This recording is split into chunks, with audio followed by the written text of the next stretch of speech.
karena mendekati persiapan hari Sabat, maka Tuhan Yesus dikuburkan pada sebuah kuburan baru di sebuah taman oleh Yusuf Arimatea. Kemudian setelah lewat hari persiapan Sabat, datanglah para Sanhedrin yang sudah Kateni tunjukkan tadi di depan menghadap Pilatus. Kata mereka kepada Pilatus, "Tuan, si penyesat itu pernah berkata bahwa ia akan bangkit pada hari yang ketiga. Karena itu, izinkanlah para serdadu atau tentara untuk menjaga kubur tersebut." Pilatus setuju dengan para Sanhedrin itu.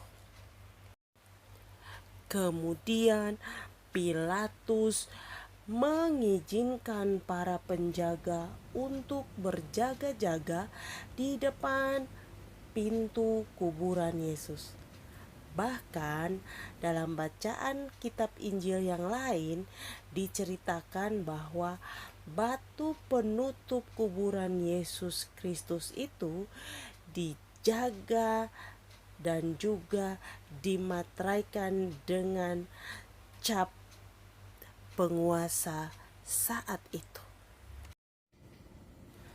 Namun tiba-tiba ada malaikat dengan pakaian yang putih dan bersinar menggulingkan batu penutup kuburan tersebut.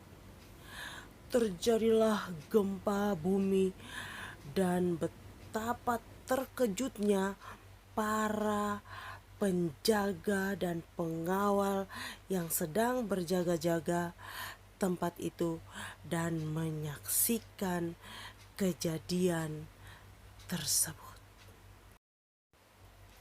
Di sana sudah hadir Maria Magdalena dan Maria ibu Yakobus yang datang pagi-pagi membawa rempah-rempah untuk meminyaki tubuh Yesus. Karena terkejut dan juga gempa yang dahsyat, para penjaga-penjaga itu pun jatuh tersungkur ke tanah.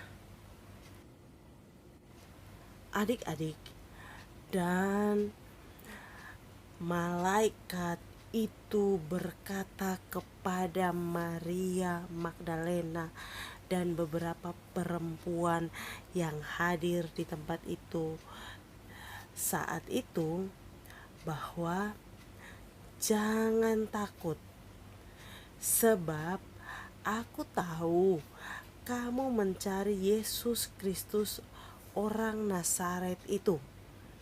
Ia tidak ada di sini. Ia telah hidup dan pergi ke Yerusalem untuk menantikan para murid-muridnya di sana. Karena itu, pulanglah dan katakan tentang kebangkitan Yesus ini kepada para muridnya dan juga kepada Petrus. Adik-adik, para prajurit yang melihat peristiwa itu pun melaporkan kepada para imam besar dan tua-tua orang Yahudi bahwa mereka sudah menjaga dengan ketat, tetapi ternyata kuburan itu telah kosong. Mereka semua sangat panik.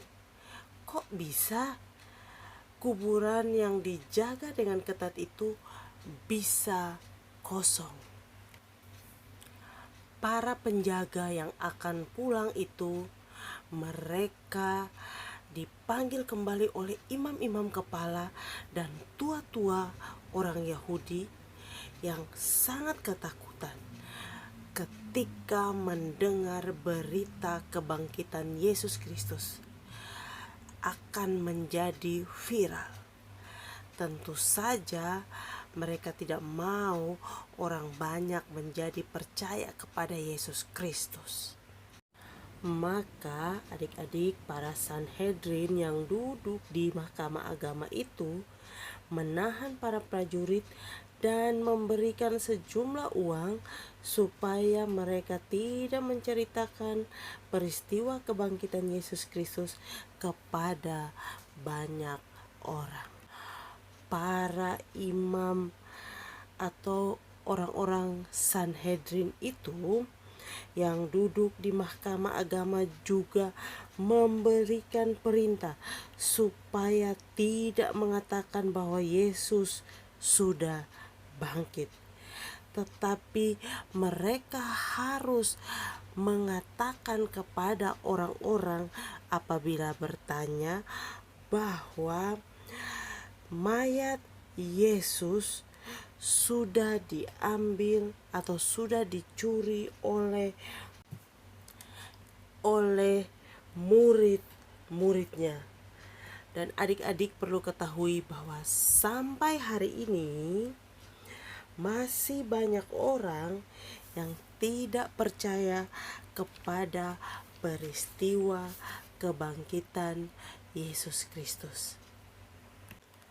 Pelajaran yang kita petik dari cerita ini adalah adik-adik bahwa kita harus hati-hati ketika orang melakukan sebuah kesalahan, pasti dia akan menutupnya dengan cara berbohong. Dan ini seperti rantai yang utuh yang tidak terlepas, saling mengait, bahwa kalau sudah berbohong satu kali, maka akan ada bohong kedua untuk menutupi bohong pertama. Dan pasti ada bohong ketiga untuk menutupi bohong yang kedua, dan ini akan terus menerus sampai kebenaran itu dinyatakan. Jadi walau salah, lebih baik berkata jujur walaupun dimarahi, tapi selesai hari itu juga. Tetapi kalau tidak mau jujur, pasti timbul kebohongan-kebohongan yang takkan berakhir. Adik-adik pilih yang mana? Mau jujur karena melakukan kesalahan kemudian dimarahi tetapi selesai, atau terus berbohong dan berbohong lagi dan berbohong lagi dan sampai celaka atau mendapat hukuman? Adik-adik pilih yang mana? Semua itu tergantung pada adik-adik sendiri.